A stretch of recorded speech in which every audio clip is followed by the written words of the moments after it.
پیارے نبی جناب محمد رسول اللہ صلی اللہ علیہ وسلم کہتے ہیں اے ہمارے معبود، اے ہمارے رب، اللہم انک عفو، اے اللہ تو معافی کو پسند فرماتا ہے، تو عفو درگزر کو پسند فرماتا ہے، تو لوگوں کو معاف کرنے کو پسند، تو معافی کو پسند فرماتا ہے، اے اللہ بخش دے تو ہمیں، اللہم انک عفو تحب العفو، اے اللہ تو معافی کو پسند فرماتا، فاعف عنی، مجھے بخش دے، تو مجھے بخش دے۔ کیا ہم اور آپ نہیں چاہتے کہ ہمیں کوئی بخش دے؟ اگر آپ کی راہوں میں کوئی کانٹے بو رہا ہے تو آپ اس کی راہ میں کانٹے نہ بچھائیں، اس لیے اگر آپ اس کی راہوں میں کانٹے بچھائیں گے اس کے بدلے میں تو یہ دنیا کانٹوں سے بھر جائے گی، یہ کانٹوں سے بھر جائے گی۔ ماں عائشہ رضی اللہ تعالیٰ عنہ پہ جب منافقین نے تہمت لگا دی تو اس میں ایک صحابی رسول بھی تھے جو منافقین کے جو ہے چال اور ان کے فریب میں آ گئے تھے، مصطح رضی اللہ تعالیٰ عنہ، اور یہ حضرت ابو بکر صدیق رضی اللہ تعالیٰ عنہ کی کفالت میں تھے، اور ابو بکر صدیق رضی اللہ تعالیٰ عنہ کی ان کی کفالت کرتے تھے، اور مصطح جو تھے بہت ہی غریب آدمی تھے، بہت ہی غریب آدمی تھے۔ جب برات نازل ہو گئی اور تقریباً 18 آیتیں سورہ نور کے اندر اللہ رب العالمین نے ماں عائشہ رضی اللہ تعالیٰ عنہ کی برات میں نازل فرما دی، تو حضرت ابو بکر صدیق رضی اللہ تعالیٰ عنہ غصہ ہو گئے مصطح پر اور کہا اس مصطح کو ایک دانہ نہیں دوں گا، میں ایک دانہ نہیں دوں گا، میں نے اس کی کفالت کی، اس کو کھانے پینے دیا اور اس کی جو ہے کفالت کی، اس کے بچوں کا خیال رکھا، اور اس نے میری ہی بیٹی پر الزام لگا دیا منافقین کے کہنے میں۔ بس اتنے خفا، اتنے ناراض ہوئے کہ کھانا پینا جو مال و متاع دیا کرتے تھے اس کو بند کرنے کا ارادہ کر لیا۔ اللہ رب العالمین فرماتا الا تحبون ان یغفر اللہ لکم، کہ ان کی شان میں، ابو بکر کی شان میں اللہ نے قرآن کی آیت نازل فرما دی اور فرمایا الا تحبون ان یغفر اللہ لکم، کہ تم نہیں چاہتے کہ اللہ تمہیں بخش دے، اللہ معاف کر دے؟ کہ نہیں چاہتے آپ کہ اللہ تمہیں بخش دے، معاف کر دے؟ ہر آدمی چاہتا ہے اللہ مجھے بخش دے، تو جب ہمیں اللہ بخش دے تو پھر آپ بھی لوگوں کو بخش دیا کرو، آپ بھی معاف کر دیا کرو۔ قرآن کی نظر میں یہ بات اچھی نہیں ہے کہ اینٹ کا جواب پتھر سے دیا جائے، اینٹ کا جواب پتھر سے نہ دیا جائے بلکہ اینٹ کا جواب پھولوں سے دیا جائے۔ انشاءاللہ اگر یہ چیز ہم نے اپنا لی تو وہ جو ہمارا دشمن ہے ایک دن ہمارا دوست ہو جائے گا۔ اللہ فرماتا ہے وَلَا تَسْتَوِي الْحَسَنَةُ وَلَا السَّيِّئَةُ اِدْفَعْ بِالَّتِي هِيَ أَحْسَنُ فَإِذَا الَّذِي بَيْنَكَ وَبَيْنَهُ عَدَاوَةٌ كَأَنَّهُ وَلِيٌّ حَمِيمٌ وَمَا يُلَقَّاهَا إِلَّا الَّذِينَ صَبَرُوا وَمَا يُلَقَّاهَا إِلَّا ذُو حَظٍّ عَظِيمٍ۔ لیکن یاد رکھیں کہ وَلَا تَسْتَوِي الْحَسَنَةُ وَلَا السَّيِّئَةُ، اللہ فرماتا ہے کہ برائی کا بدلہ برائی سے نہ بلکہ اچھائی سے دیجیے، اچھائی سے دیجیے۔ ادفع باللتی ہی احسن، اچھے طریقے سے، اچھے انداز میں، عمدہ انداز میں اس برائی کا بدلہ دیجیے، اور جب آپ ایسا کریں گے تو آپ کا جو جانی دشمن ہے، آپ کا جو قدیمی دشمن ہے، پرانا دشمن ہے، وہ بھی آپ کا ایک دن دوست ہو جائے گا، دوست ہو جائے گا۔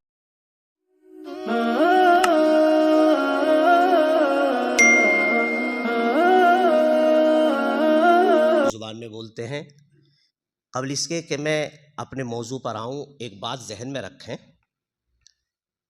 کہ صرف علم کا ہونا ہم اور آپ کو کسی نہ تو نقصان سے بچا سکتا ہے نہ کسی آنے والے مضرات سے بچا سکتا ہے، یہ بات ہم ذہن میں رکھیں۔ صرف علم کا ہونا، اگر ہمیں کسی چیز کا علم ہو جائے، کسی نقصان کا یا کسی مضرات کا یا کسی کمی کا یا اور کسی جو ہے ایسی برائی کا جس سے ہمیں نقصان پہنچتا ہو، اگر صرف علم ہو جائے جب تک اس پر عمل نہ ہو وہ علم ہمیں فائدہ نہیں دے گا، یہ بات ہم اپنے ذہن میں رکھیں۔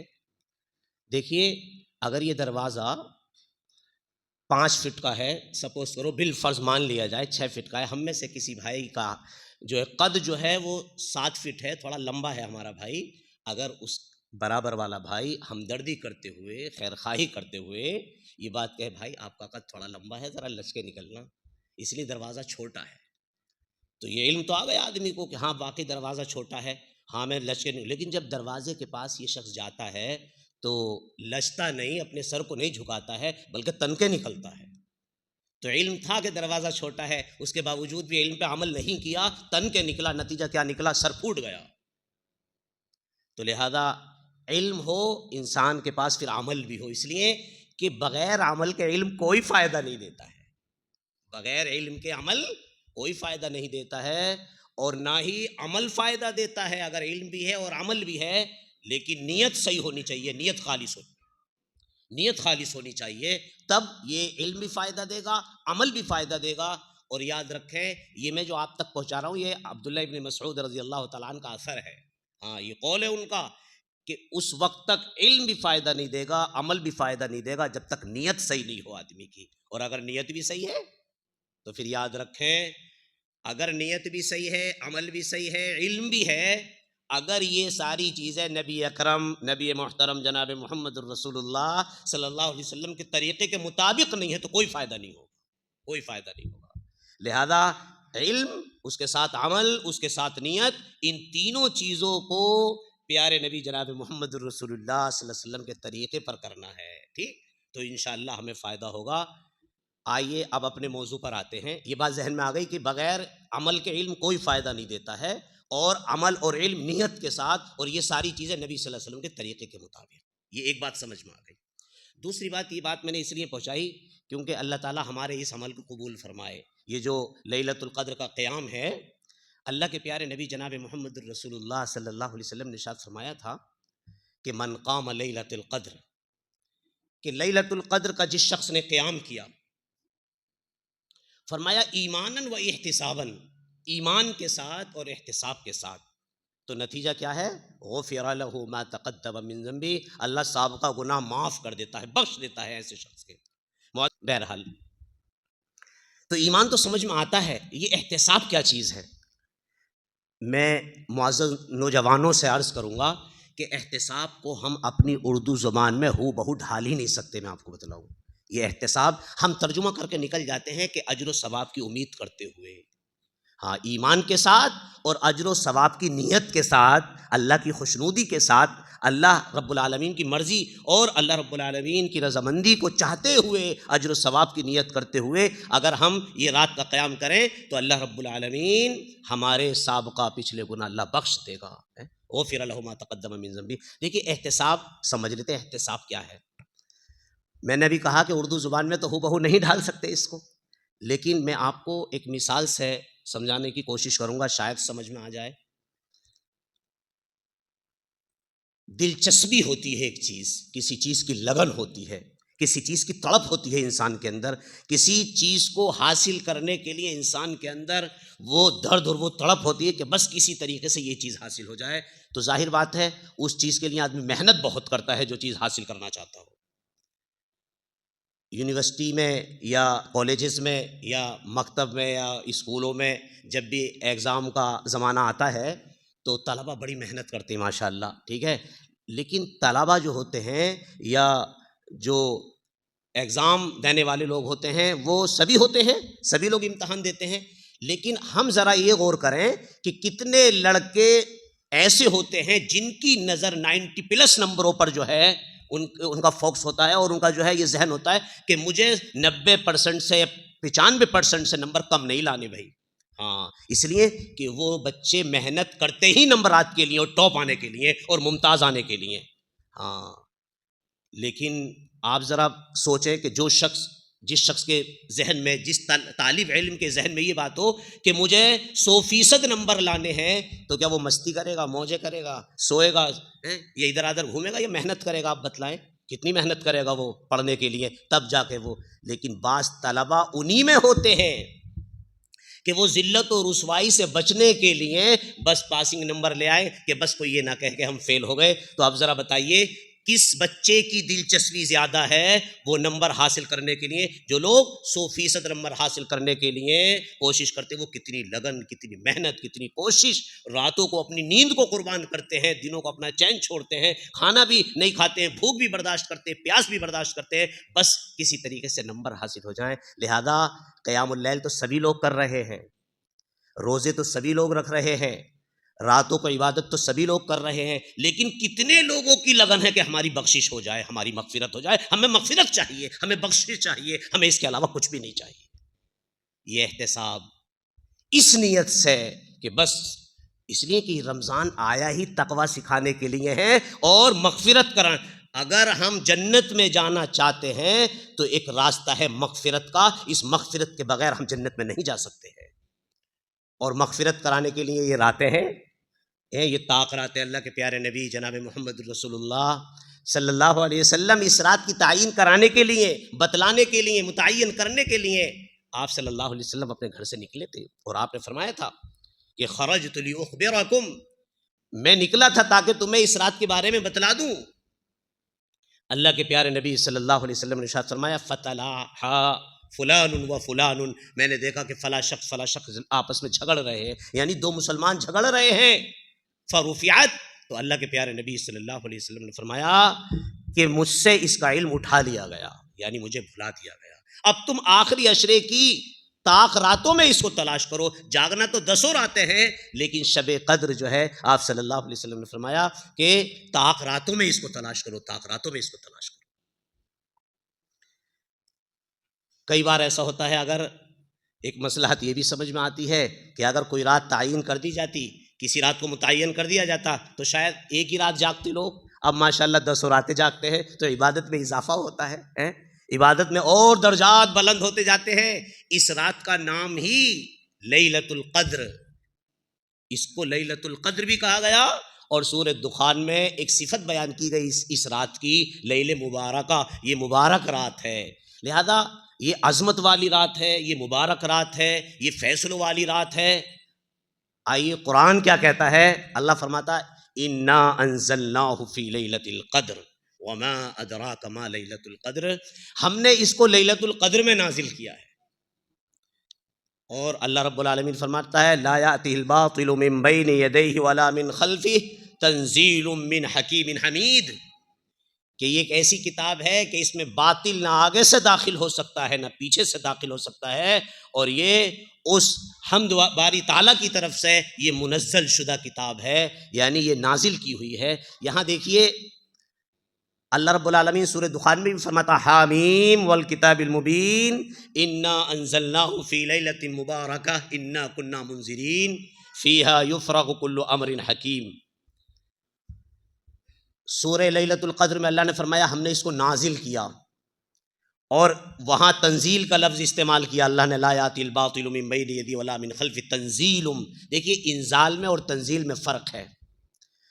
ہاں انزال اللہ رب العالمین نے نازل کیا ایک بار ہی، کہاں سے؟ لوح محفوظ سے. آسمان دنیا میں ایک مقام ہے بیت العزہ، اس مقام پر اللہ نے ایک ہی بار کی نازل کر دیا، تو اس کو انزال کہتے ہیں. جب ایک بار نازل ہو گیا لوح محفوظ سے بیت العزہ میں ایک بار کی، تو پھر اللہ رب العالمین نے اس کو انزال سے تعبیر کیا، باب افعال سے. اور جب تنزیل استعمال کیا تو تدریج بتدریج آسمان دنیا سے بیت العزت سے اس قلب اطہر پر یہ نازل ہو رہا ہے، جو کائنات کے اندر سب سے زیادہ افضل ترین اگر کوئی دل ہے، کوئی قلب ہے، تو وہ محترم جناب محمد رسول اللہ صلی اللہ علیہ وسلم کا دل ہے. یہ اس دل پر نازل ہوتا ہے جو دل تمام دلوں میں افضل دل ہے. یہ قرآن اس رات کو خصوصیتی اسی وجہ سے ہے تاکہ یہ قرآن نازل ہو رہا ہے، یعنی یہ قرآن اسی رات میں نازل کیا گیا ہے، شب قدر میں. اور ظاہر بات ہے شب قدر رمضان میں ہی آتی ہے. کیوں؟ جب قرآن رمضان کے مہینے میں نازل کیا اللہ نے، شہر رمضان الذی انزل فیہ القرآن ھدی للناس، یہ رمضان المبارک کے مہینے میں یہ قرآن کو نازل کیا گیا ہے. لہذا یہ بات واضح ہے کہ وہ جو سورہ دخان میں کہا گیا ہے کہ لیل مبارکہ میں اس کو نازل کیا گیا، وہ لیل مبارکہ یہی رات ہے شب قدر جو رمضان میں آتی ہے. بعض ہمارے بھائی ہیں ان کے ذہنوں میں یہ بات آتی ہے جب شعبان کی 15ویں رات آتی ہے کہ یہ شب قدر ہے، اور وہ اس کو شب قدر سمجھتے ہوئے 15 شعبان کی رات کو جگہ کرتے ہیں، قمقمے لگاتے ہیں، ڈیکوریشن کرتے ہیں، راتوں کو جاگتے ہیں اور کیا کیا خرافاتیں بھی کرتے ہیں، اور قبرستانوں میں جاتے ہیں، اور جو ہے وہ یہی سمجھتے ہیں کہ یہ 15ویں شعبان ہے، یہ فیصلوں کی رات ہے، یہ برات کی رات ہے. معزز حاضرین، وہ کیسے ہو سکتی ہے؟ اگر کسی شخص کا یہ عقیدہ ہے کہ 15ویں رات وہ 15 شعبان کی رات ہے، تو وہ اس آیت کا منکر ہے جو آیت کہہ رہی ہے حامیم والکتاب المبین انا انزلناہ فی لیلۃ مبارکہ انا کنا منذرین. اس آیت کا منکر ہے وہ. کیوں؟ اس لیے کہ اللہ قرآن میں بتلا رہا ہے کہ لیل مبارکہ میں نازل ہوا، اور قرآن یہ لیلۃ القدر میں نازل ہوا، اور لیلۃ القدر رمضان میں آتی ہے. کیوں؟ اس لیے کہ قرآن رمضان میں نازل ہوا ہے، تو کیسے 15 شعبان کو کہا جا سکتا ہے؟ لہذا ایک بات یہ بھی ذہن میں ہمارے آ گئی کہ واقعی قرآن کریم اس شعبان کی 15ویں رات کو نازل نہیں ہوا، بلکہ لیلۃ القدر میں، یعنی رمضان المبارک کے آخری عشرے کی طاق راتوں میں سے کسی ایک رات میں اللہ نے نازل کیا. اور یاد رکھیں رات میں نازل کیا گیا ہے. ہاں رات میں نازل کیا ہے، دن میں نہیں. قرآن بتلا رہا ہے اللہ نے رات میں نازل کیا ہے. انا انزلناہ فی لیلۃ القدر. وما ادراک ما لیلۃ القدر، آپ لیلۃ القدر کے بارے میں کیا جانتے ہیں؟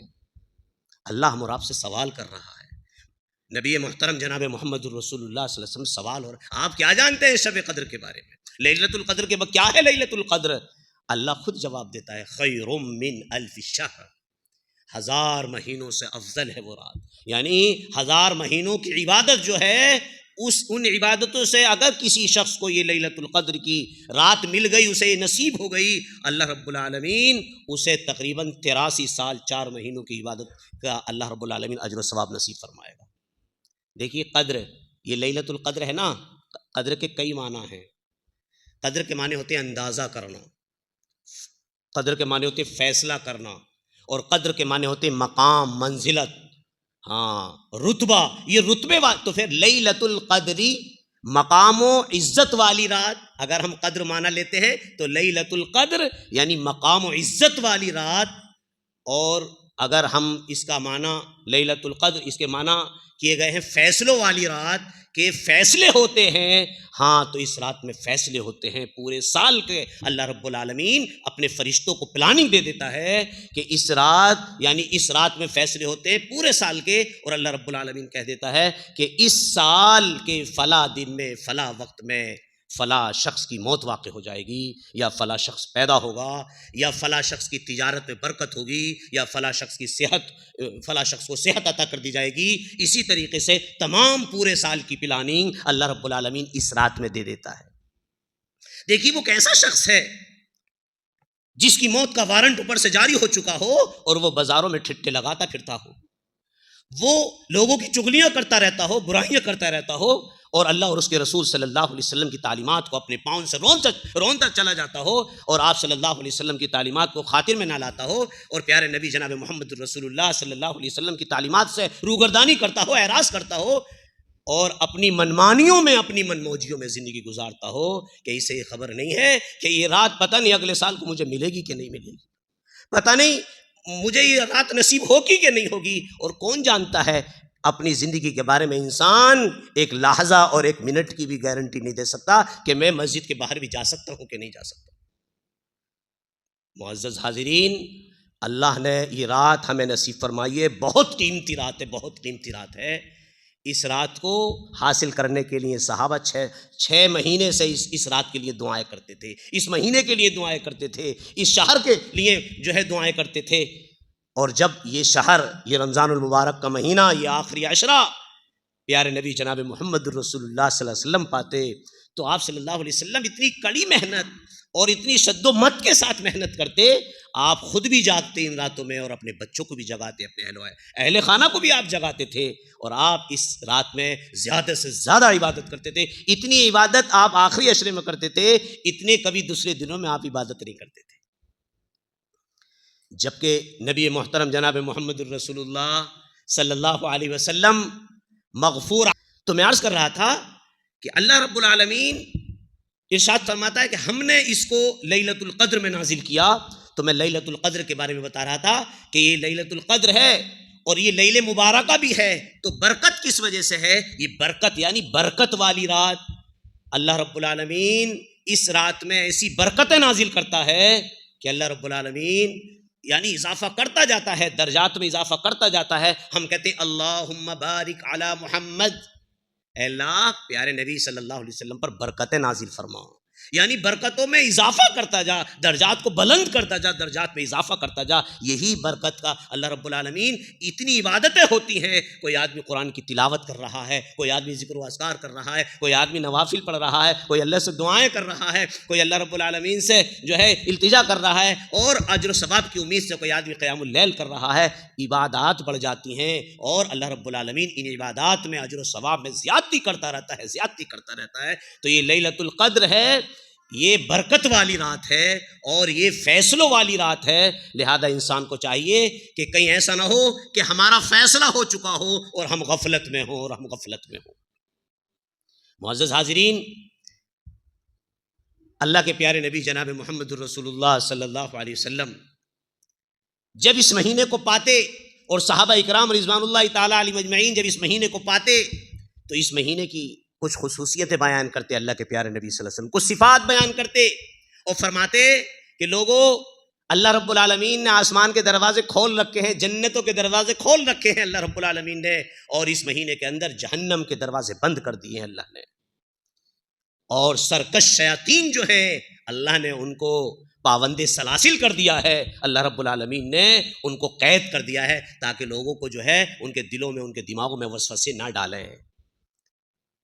دیکھیے کتنی بڑی چیز ہے یہ، اللہ رب العالمین کیوں نے قید کر رکھا ہے؟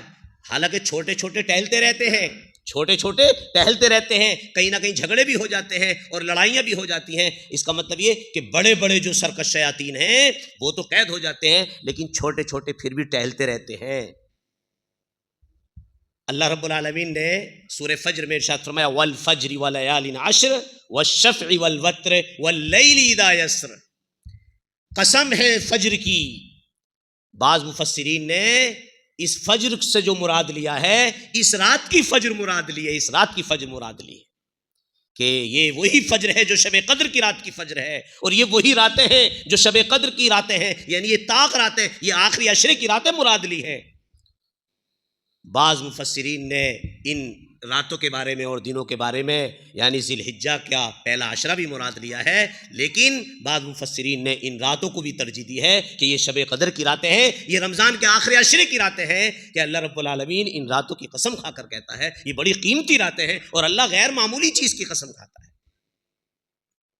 تو معزز حاضرین، یہ رات برکتوں والی ہے، یہ رات امن والی ہے، یہ رات شانتی والی ہے، اور اس رات میں اللہ رب العالمین فرماتا ہے کہ خیر من الف شہر تنزل الملائکۃ والروح، فرشتے، ہاں ایک معنی اور بھی بیان کیا، تنگی والی رات، لیلۃ القدر، یعنی یہ تنگی کے معنی بھی کیے گئے، کس اعتبار سے کہ فرشتوں کا نزول اتنا ہوتا ہے کہ زمین بھر جاتی ہے، اور جبرائیل امین جبرائیل علیہ السلام کی معیت میں کتنے فرشتے آسمان سے اس زمین پر اترتے ہیں، اتنے اترتے ہیں کہ یہ زمین تنگ ہو جاتی ہے۔ یہ تنگی والی رات بھی ہے، یہ فیصلوں والی رات بھی ہے، فیصلے کیے جاتے ہیں، اور یہ بابرکت رات بھی ہے، یعنی اندازہ لگانے والی رات، فیصلے کرنے والی رات بھی ہے۔ تو یہ رات کی بڑی قدر و قیمت ہے، لہذا یہ رات ایک ایسی رات ہے کہ اللہ رب العالمین نے اس میں قرآن کریم کو نازل فرمایا ہے۔ قرآن کریم 23 سال میں تدریج بتدریج، آہستہ آہستہ اللہ کے پیارے نبی جناب محمد الرسول اللہ صلی اللہ علیہ وسلم پر نازل ہوا، اور آپ صلی اللہ علیہ وسلم اسی کے مطابق آپ تربیت کرتے رہے لوگوں کی۔ قرآن کریم میں بہت پیاری آیت ہے، اللہ فرماتا ہے، یہ سورہ آل عمران کی آیتیں ہیں، هو الذی انزل علیک الکتاب منہ آیات محکمات ہن ام الکتاب واخر متشابہات واما الذین فی قلوبہم زیغ فیتبعون ما تشابہ منہ ابتغاء الفتنہ وابتغاء تأویلہ وما یعلم تأویلہ الا اللہ والراسخون فی العلم یقولون آمنا بہ کل من عند ربنا وما یذکر الا اولو الالباب۔ یہ سورہ آل عمران کی تقریباً 6، 7، 8 نمبر کی آیتیں میں نے آپ کے گوش گزار کی ہیں۔ ان آیتوں کے ضمن میں اللہ فرماتا ہے هو الذی انزل علیک الکتاب منہ آیات محکمات۔ یہ میں ان نوجوانوں کے لیے عرض کرنا چاہتا ہوں جن لوگوں کو قرآن کریم میں شکوک و شبہات ہوتے ہیں، اور وہ ادھر جاتے ہیں ادھر جاتے ہیں، انہیں کوئی تشفی بخش جواب نہیں ملتا، تو پھر ان کے ذہنوں میں شکوک و شبہات پیدا ہو جاتے ہیں۔ دیکھیے شکوک و شبہات کو اللہ رب العالمین نے بالکل ختم کر دیا ہے۔ هو الذی انزل علیک الکتاب منہ آیات محکمات، کہ اللہ رب العالمین کی یہ کتاب یہ وہی ہے جس نے نازل کی ہے، اللہ کی طرف سے یہ کتاب نازل ہوئی ہے، اور اس میں کچھ آیات محکمات ہیں، کچھ متشابہات ہیں۔ اب دیکھیے متشابہات کے معنی کیا ہوتا ہے اور محکمات کا معنی کیا ہوتا ہے۔ محکمات وہ آیتیں جو واضح ہیں، جن میں احکام ہیں، عقائد ہیں، اعمال ہیں، اخلاق ہیں، آداب ہیں، اور جو مطلوب ہے اللہ اور اس کے رسول صلی اللہ علیہ وسلم کو، وہ ان آیتوں کے اندر واضح کر دیا گیا۔ ہاں وَأُخَرُ متشابہات، کچھ متشابہات ہیں جن کا معنی اور مفہوم واضح نہیں ہے۔ اخر استعمال کیا گیا ہے، جو لوگ عربی سے ذرا سی بھی واقفیت رکھتے ہیں تو ایک لفظ استعمال ہوتا ہے اخرا۔ اخرا کے معنی ہوتی ہے تقریباً برابر سرابر، یعنی دوسرا برابر لیکن جب اخر استعمال کرتے ہیں تو اکا دکا، کوئی، ہاں یعنی چنیدہ۔ دیکھیے ایک نام ہے حسن، تو حسن کے معنی حسن ہی ہوتا، ایک نام ہوتا حسین، مادہ دونوں کا ایک ہی ہے، لیکن نام میں فرق ہو جاتا ہے. حسین یعنی تصغیر ہے یہ حسن کی، یعنی چھوٹا حسین. اسی طریقے سے عمر نام ہوتا ہے عمر جی، اور پھر کوئی آدمی بولتا ہے عمیر، تو عمر اور عمیر کا مادہ ایک ہی ہے، لیکن عمر بڑا عمر اور عمیر چھوٹا عمر، یہ تصغیر ہے. لہذا اخرا جو ہے، اخر یہ تصغیر ہے، اخرا کے معنی میں ہی ہے لیکن تصغیر ہے یعنی چھوٹا. کوئی تو کچھ ایسی آیتیں ہیں قرآن میں، کوئی اکا دکا کوئی آیت ہے جس کا معنی مفہوم نہیں ہے، تو اللہ رب العالمین ان آیتوں کے بارے میں کہتا ہے کہ ان آیتوں کے پیچھے وہ لوگ پڑھتے ہیں جو اکا دکا آیت ہے، کہ جن کے دلوں میں کجی ہے، جن کے دلوں میں کھوٹ ہے، جو لوگوں کو فتنوں میں مبتلا کرنا چاہتے ہیں، لوگوں کو گمراہ کرنا چاہتے ہیں، یا اپنے علم کی دھوس جمانا چاہتے ہیں کہ دیکھو میں نے ایسا سوال کیا مولوی صاحب سے کہ لاجواب کر دیا، میری بات کا جواب ہی نہیں ان کے پاس. اللہ فرماتا ہے فَيَتَّبِعُونَ ابْتِغَاءَ الْفِتْنَةِ کہ یہ فتنے کی پیروی کرتے ہیں، فتنہ برپا کرنا چاہتے ہیں جو لوگ ایسی آیتوں کے پیچھے پڑتے ہیں جبکہ ان کی تعویل اور ان کا علم اللہ کے سوا کوئی نہیں جانتا. وہ جو اکا دکا آیتیں ہیں جو ہماری سمجھ میں نہیں آ رہی ہیں، جن کا معنی مفہوم واضح نہیں ہے، ان آیتوں کا معنی مفہوم اللہ جانتا ہے، اللہ کے سوا کوئی نہیں جانتا. وَمَا يَعْلَمُ تَأْوِيلَهُ إِلَّا اللَّهُ اللہ کے سوا کوئی نہیں جانتا. تو جب یہ بات کہہ دی گئی کہ جب اللہ کے سوا کوئی نہیں جانتا تو کیا ضرورت ہے ان کے پیچھے پڑنے کی؟ آپ مجھے بتلائیں کیا حاصل کر لیں گے ہم سوائے دین میں شکوک و شبہات پیدا کرنے کے بجائے؟ دین کو جو ہے دین سے لوگ متنفر ہم کریں گے اور ان کے ذہنوں میں جو ہے شکوک و شبہات جب پڑ جائیں گے تو لوگ دین سے بیزار ہو جائیں گے. کتنا بڑا نقصان ہو جائے گا. جبکہ وہ اکا دکا کوئی آیت ہے جب اللہ نے ہم سے کہہ دیا کہ اس کے پیچھے وہ لوگ پڑتے ہیں جو فتنہ چاہتے ہیں، جو شکوک و شبہات پیدا کرنا چاہتے ہیں، جو دین کو خراب کرنا چاہتے ہیں، جو اللہ اور اس کے رسول صلی اللہ علیہ وسلم کی تعلیم کو مسخ کرنا چاہتے ہیں، تو پھر کیا ضرورت ہے؟ اور فرمایا والراسخون فی العلم یقولون ربنا آمنا. جو اہل علم ہیں، جو لوگ اہل علم ہیں، جو علم ماہر ہیں اور سمجھ بوجھ رکھتے ہیں قرآن حدیث کی، تو وہ کہتے ہیں بس اللہ نے کہہ دیا ہم ایمان لے آئے، بس خلاص اللہ نے کہہ دیا ایمان لے آؤ، ہم ایمان لے آئے. جب اللہ نے ہم سے کہہ دیا کہ اس کا علم ہمارے پاس ہے، تو کتنے الفاظ ایسے ہیں قرآن کریم میں حروف مقطعات ہیں کہ جن کا علم اللہ کے پاس ہے. تو لہذا یہ ایک ضمناً بات آ گئی تھی جو میں نے نوجوانوں کے گوش گزار کی، نوجوانوں کے ذہنوں میں ڈالی کہ اگر کوئی آیت وہ متشابہات میں سے ہے، اخر میں سے ہے، کوئی اکا دکا آیت ہے، اور اگر اس کا معنی مفہوم کسی کو سمجھ میں نہ بھی آ رہا ہو تو کوشش کرنا چاہیے. لیکن اگر نہیں آ رہا ہے، کہہ دیا گیا کہ ٹھیک ہے، تو اس پہ ایمان لے کر آنے کی ضرورت ہے. صرف ایمان لے آئیں. اللہ آپ سے نہیں پوچھے گا کہ آپ نے اس میں تحقیق کیوں نہیں کی. ارے بھائی تحقیق کرنے کے لیے یہ ہزاروں آیتیں ہیں، انہیں سمجھنے کے لیے، ان پر عمل کرنے کے لیے آدمی نے پورا قرآن چھوڑ دیا. ایک دو چار آیتوں کے پیچھے آدمی پڑھ کے اپنے آپ کو بھی جو ہے بے چین اور بے قرار کرتا ہے اور لوگوں کے ذہنوں میں بھی شکوک و شبہات ڈال دیتا ہے. تو میں عرض کر رہا تھا کہ لیلۃ القدر خیر من الف شہر تنزل الملائکۃ والروح فیہا باذن ربہم من کل امر. اللہ رب العالمین اس رات میں بڑے بڑے امر لے کر یہ فرشتے نازل ہوتے ہیں، اور اتنے نازل ہوتے ہیں کہ یہ زمین تنگ ہو جاتی ہے. اور پھر ایک صفت اور بیان کی گئی اس رات کی کہ سلام، یہ سلامتی والی رات ہے. بھائی ہاں، یہ سلامتی والی رات ہے، یہ امن والی رات ہے. ماں عائشہ رضی اللہ تعالی عنہا بیان فرماتی ہیں کہ میں نے نبی محترم جناب محمد رسول اللہ صلی اللہ علیہ وسلم سے سوال کیا اور فرمایا کہ اللہ کے نبی اگر میں اس رات کو پالوں تو کون سی دعا کروں؟ تو پیارے نبی صلی اللہ علیہ وسلم نے ایک دعا فرمائی تھی. وہ دعا جن لوگوں کو یاد ہے الحمدللہ، جن لوگوں کو یاد نہیں ہے تو میں بتلا دیتا ہوں. اللہم انک عفو، اللہم انک عفو، اللہم انک عفو تحب العفو، تحب العفو، تحب العفو فاعف عنی، فاعف عنی، اللہم انک عفو تحب العفو فاعف عنی. کیا پیاری دعا ہے بھائی، اللہ اکبر. آپ اگر اس کی تہ میں جائیں نا تو معلوم ہوتا ہے کہ واقعی دنیا میں کچھ بھی نہیں ہے، کچھ بھی نہیں ہے. دیکھیے اللہ کے پیارے نبی جناب محمد الرسول اللہ صلی اللہ علیہ وسلم کہتے ہیں اے ہمارے معبود، اے ہمارے رب، اللہم انک عفو، اے اللہ تو معافی کو پسند فرماتا ہے، تو عفو درگزر کو پسند فرماتا ہے، تو لوگوں کو معاف کرنے کو پسند، تو معافی کو پسند فرماتا ہے. اے اللہ بخش دے تو ہمیں. اللہم انک عفو تحب العفو، اے اللہ تو معافی کو پسند فرما، فاعف عنی، مجھے بخش دے، تو مجھے بخش دے۔ کیا ہم اور آپ نہیں چاہتے کہ ہمیں کوئی بخش دے؟ اگر آپ کی راہوں میں کوئی کانٹے بو رہا ہے تو آپ اس کی راہ میں کانٹے نہ بچھائیں، اس لیے اگر آپ اس کی راہوں میں کانٹے بچھائیں گے اس کے بدلے میں تو یہ دنیا کانٹوں سے بھر جائے گی، یہ کانٹوں سے بھر جائے گی۔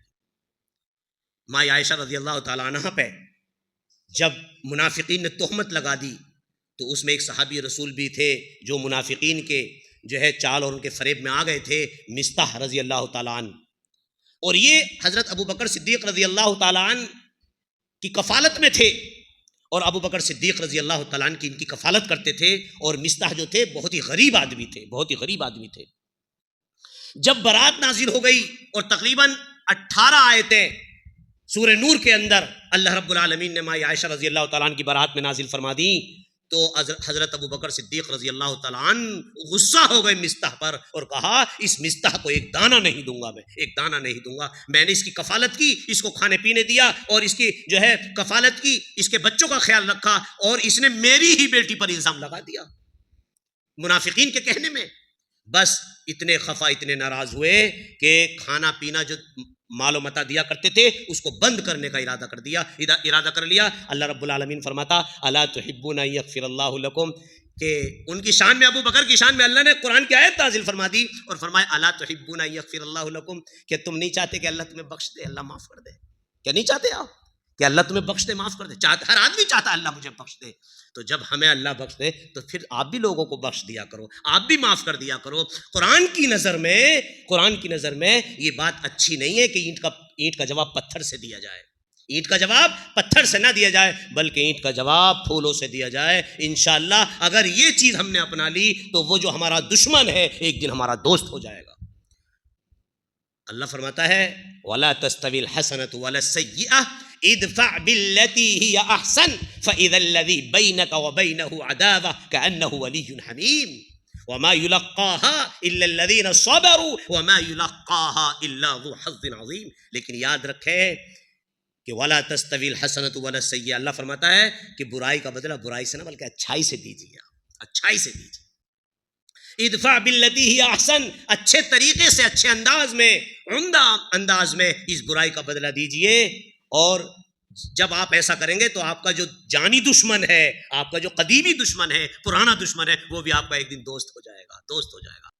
تو معزز حاضرین، اللہ رب العالمین کے پیارے نبی جناب محمد الرسول اللہ صلی اللہ علیہ وسلم ہمیں کیا تعلیم دے رہے ہیں اس حدیث کے ذریعے کہ اللہم انک عفو، اے اللہ تو معاف کرنے والا ہے۔ جب اللہ معاف کرنے والا ہے، اللہ بخشنے والا ہے، اور پھر ہم جب قرآن پڑھتے ہیں نا، قرآن تو یہ مغفرت کا جو لفظ ہے، ایک لفظ غافر آیا ہے، غافر، سورہ غافر کے نام سے ایک سورت بھی ہے، اس کا دوسرا نام سورہ مومن ہے۔ تو غافر اور یہ غفور تقریباً 100 بار اس طرح کے الفاظ آئے ہیں جو مغفرت سے تعلق رکھتے ہیں پورے قرآن میں۔ اب ذرا غور کریں کہ 100 بار اللہ نے یہ لفظ استعمال کیے ہیں جو مغفرت سے تعلق رکھتے ہیں۔ یہ مغفرت جب اللہ رب العالمین سے ہم چاہتے ہیں اللہ تو ہماری بخشش کر دے، تو اللہ رب العالمین بھی ہم سے کہہ رہا ہے کہ تم بھی لوگوں کو معاف کر دیا کرو۔ ذرا سی باتوں میں، ذرا سی ناچاکیوں میں، ذرا سی الجھنوں میں جو ہے انسان جو ہے کیا بول دیتا ہے، زبان سے بول دیتا ہے۔ تو پھر جب ہم لوگوں کو معاف کرنے والے بن جائیں گے تو ہمارا دل مضبوط کر دے گا اللہ تعالیٰ ہمارے اندر صبر پیدا کر دے گا، اللہ تعالیٰ ہمارے اندر تقویٰ پیدا کر دے گا۔ اور تقویٰ، یہ جو رمضان المبارک کا مہینہ آیا ہے، یہ تقوی تو پیدا کرانے کے لیے آیا ہے۔ مطلب ہم کسی کو معاف کریں گے اور برائی کا بدلہ بھلائی سے دیں گے تو کیا اللہ رب العالمین ہمارے اندر یہ کب آدمی کرے گا؟ جب انسان کے اندر تقویٰ پیدا ہوگا، اس کے اندر اللہ کا ڈر ہوگا، اللہ کا خوف ہوگا۔ نبی محترم جناب محمد رسول اللہ صلی اللہ علیہ وسلم کی اس حدیث کی روشنی میں، اللہم انک عفو تحب العفو فاعف عنی کی روشنی میں جب یہ ہوگا میرا رب مجھے معاف کرنے والا ہے تو میں بھی لوگوں کو معاف کر دوں، تو پھر اس کے اندر اللہ کا ڈر، اللہ کا خوف پیدا ہو جائے گا۔ دیکھیے تقوی کے 2 معنی کیے گئے ہیں، تقوی کے 2 معنی کیے گئے ہیں۔ ایک معنی تو ہوتا ہے اپنے دامن کو گناہوں کی آلودگی سے بچا کے رکھنا، اپنے دامن کو گناہوں کی آلودگی سے بچا کے رکھنا، یعنی اللہ کی منہیات سے، اللہ کی محرمات سے، اللہ کی منع کردہ چیزوں سے، اللہ کی حرام کردہ چیزوں سے اپنے آپ کو بچا کے رکھنا، اپنے آپ کو بچا کے رکھنا۔ ایک تو معنی یہ ہے تقوی کا۔ دوسرا معنی تقوی کا ہوتا ہے اللہ سے ڈرنا. یہ ڈرنا کیا چیز ہے بھائی؟ ڈرا تو بھیانک چیزوں سے جاتا ہے، بدصورت چیزوں سے ڈرا جاتا ہے. اور ان اللہ جمیل، بے شک اللہ تو خوبصورت ہے، وَيُحِبُّ الْجَمَالَ، اور اللہ خوبصورتی کو پسند فرماتا ہے. تو ڈرنے کا مطلب یہ ہے کہ اللہ کی گرفت سے ڈرا جائے، اللہ کی پکڑ سے ڈرا جائے، اللہ کی ناراضگی سے ڈرا جائے کہ ہم کوئی ایسا عمل نہ ہو جائے ہم سے کہ ہمارا رب ہم سے ناراض ہو جائے. الم تری ان اللہ، کہ اللہ دیکھ نہیں رہا ہے؟ اللہ دیکھ رہا ہے. جس دن یہ چیز ہمارے دل میں آ گئی، جس دن یہ چیز ہمارے ذہن میں آ گئی کہ میرا رب مجھے دیکھ رہا ہے، تو یاد رکھیں پھر انسان کے قدم گناہوں کی طرف نہیں جائیں گے، گناہوں کی طرف نہیں جائیں گے. الم تری ان اللہ، کہ اللہ دیکھ نہیں رہا ہے؟ اللہ دیکھ رہا ہے، اللہ دیکھ رہا ہے. جب تقوی پیدا ہوگا تو ہم اس دنیا میں اپنے قدموں کو صحیح سے چلا پائیں گے، اپنے قدموں کو حرام سے بچا پائیں گے، اور اپنے قدموں کو نیکی کی طرف لے جائیں گے جب یہ بات ہمارے ذہن میں ہوگی کہ یہ دنیا کچھ بھی نہیں ہے سوائے کھیل تماشے کے. اللہ قرآن میں سورہ عنکبوت میں آیت نمبر 64 میں فرماتا وَمَا هَذِهِ الْحَيَاةُ الدُّنْيَا إِلَّا لَهْوٌ وَلَعِبٌ وَإِنَّ الدَّارَ الْآخِرَةَ لَهِيَ الْحَيَوَانُ لَوْ كَانُوا يَعْلَمُونَ، کہ یہ دنیا سوائے کھیل اور تماشے کے کچھ بھی نہیں ہے، اور آخرت کا گھر جو ہے وہ باقی رہنے والا ہے، وہ ہمیشہ رہنے والا ہے. لَوْ كَانُوا يَعْلَمُونَ، ذہنوں پہ زور ڈالنے کے لیے اللہ رب العالمین فرماتا کاش یہ موٹی سی بات، یہ اتنی واضح، اس کے اندر کوئی کمپلیکیشن نہیں ہے، کوئی الجھاؤ نہیں، اتنی سی بات لوگ نہیں سمجھ پا رہے کہ یہ دنیا کھیل اور تماشا ہے. کہ ذرا مجھے بتائیں، کھیل ہمیشہ رہتا ہے کیا؟ نہیں رہتا نا. تماشا ہمیشہ رہتا ہے کیا؟ نہیں رہتا. کچھ ٹائم کے لیے، کچھ گھنٹوں کے لیے، کچھ منٹوں کے لیے آپ گھر بناتے ہو تو وہ رہنے کے لیے گھر ہوتا ہے، اور بچے جب مٹی اور ریت میں گھر بناتے ہیں تو وہ گھر نہیں ہوتا، وہ کھیل اور تماشا ہوتا ہے. بناتے ہیں اور بگاڑ دیتے ہیں، بناتے ہیں اور خراب کر دیتے ہیں، بناتے اور مٹا دیتے ہیں، وہ کھیل ہوتا ہے، وہ تماشا ہوتا ہے. ہم اور آپ کی زندگی تماشا ہی تو ہے، کھیل ہی تو ہے. یہ دنیاوی زندگی کی بات ہو رہی ہے کہ دنیاوی زندگی کھیل اور تماشے کے سوا کچھ بھی نہیں. آج انسان بڑی بڑی ڈینگیں ہانک رہا ہے، بڑی بڑی باتیں کر رہا ہے، اور جو ہے دنیا کے لیے سب کچھ، تن من دھن، رات دن، صبح و شام، یعنی شب و روز سب کچھ دنیا کے لیے صرف کر دیا، جبکہ معلوم ہے کہ دنیا میں جب آنکھ مچ گئی تو سب کچھ ختم ہو جائے گا. کھیل ہے، تماشا ہے، 1 منٹ میں ختم ہو جائے گا. وَإِنَّ الدَّارَ الْآخِرَةَ لَهِيَ الْحَيَوَانُ، اور آخرت کا جو گھر ہے وہ ہمیشہ باقی رہنے والا ہے، اسے کبھی فنا نہیں ہے، وہ اسے بقا ہے، وہ باقی رہنے والا ہے. آخرت کا گھر ہمیشہ رہنے والا ہے. لَوْ كَانُوا يَعْلَمُونَ، کاش لوگ جان لیتے، اتنی موٹی سی بات جان لیتے لوگ. جس دن ہمارے ذہن میں یہ بات بیٹھ گئی کہ دنیا کھیل تماشا ہے اور میں ایک اجنبی کی طرح ہوں، اس لیے کہ نبی محترم جناب محمد الرسول اللہ صلی اللہ، ذہن میں کون کون سی چیزیں بٹھانی پڑتی ہیں تب جا کے ہمارے اندر تقویٰ پیدا ہوگا.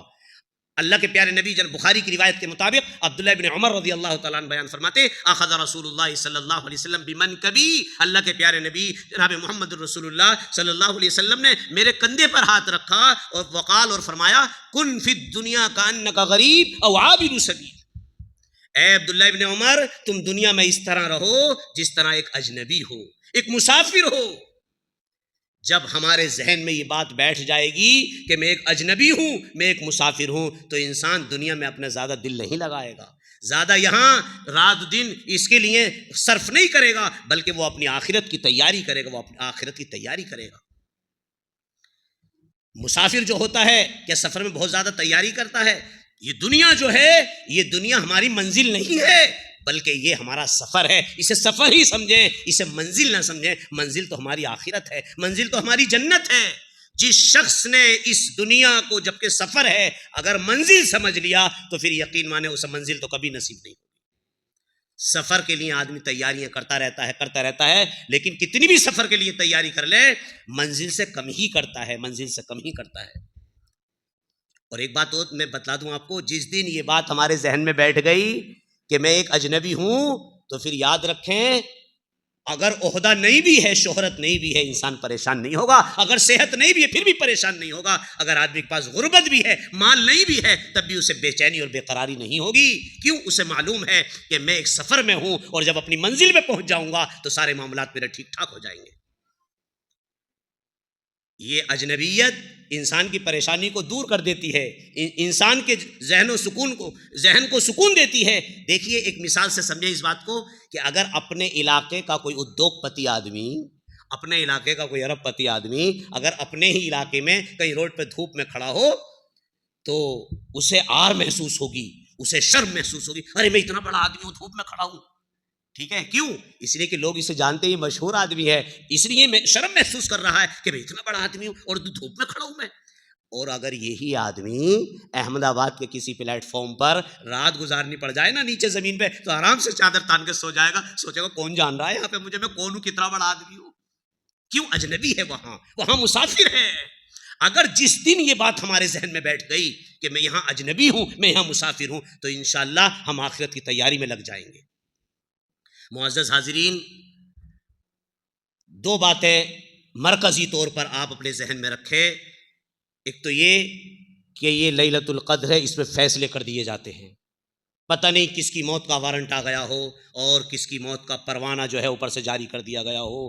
ہر شخص کو یہ چاہیے کہ پتہ نہیں اب مجھے اگلا رمضان ملے کہ نہ ملے، ہاں اگلے تاخرات نصیب ہو نہ ہو۔ اور یہ جس طرح آج ہم ان ایام کو گزار رہے ہیں، ماشاءاللہ ہماری نگاہیں بھی محفوظ ہیں، ہماری سماعتیں بھی محفوظ ہیں، ہماری زبان بھی محفوظ ہے، ہمارے ہاتھ اور پیر بھی محفوظ ہیں، ہم عبادات بھی کر رہے ہیں، زکوٰۃ بھی ادا کر رہے ہیں، قیام اللیل بھی کر رہے ہیں، اعتکاف بھی کر رہے ہیں، قرآن کی تلاوت بھی کر رہے ہیں، زکوٰۃ بھی ادا کر رہے ہیں، نفلی صدقات بھی ادا کر رہے ہیں۔ اسی طریقے سے جس طرح اللہ نے ہمیں اب تقویٰ نصیب کیا ہے، اس تقوی سے ہمیں پوری زندگی فائدہ اٹھانا ہے اور اسی تقوی کے ساتھ ہمیں اپنی زندگی گزارنی ہے۔ پہلی بات تو یہ ایک پیغام تھا۔ دوسری بات یہ کہ اس دنیا کو منزل نہ سمجھیں بلکہ یہ ایک سفر ہے، ہم اور آپ اجنبی ہیں، ہم اور آپ اجنبی ہیں، اجنبیت سمجھ کے زندگی گزاریں تو انشاءاللہ ہمیں یہ زندگی گزارنا آسان ہو جائے گا۔ اللہ سے دعا کریں کہ اللہ رب العالمین ہمیں کہنے سننے سے زیادہ عمل کی توفیق عطا فرمائے، اللہ ہمارے قیام و سیام کو قبول فرمائے، اللہ ہمارے صدقات کو قبول فرمائے، اللہ جو پریشان حال ہیں ان کی پریشانی کو دور فرمائے، اللہ جو بے روزگار ہیں انہیں رزق حلال عطا فرمائے، اللہ جو بے اولاد ہیں انہیں نیک صالح اولاد عطا فرمائے، اللہ جن کے رزق میں تنگی ہے اللہ ان کے رزق میں فراوانی نصیب فرمائے، اللہ مسلمانوں میں اتحاد اتفاق پیدا فرمائے، آمین یا رب العالمین۔ السلام علیکم ورحمۃ اللہ وبرکاتہ۔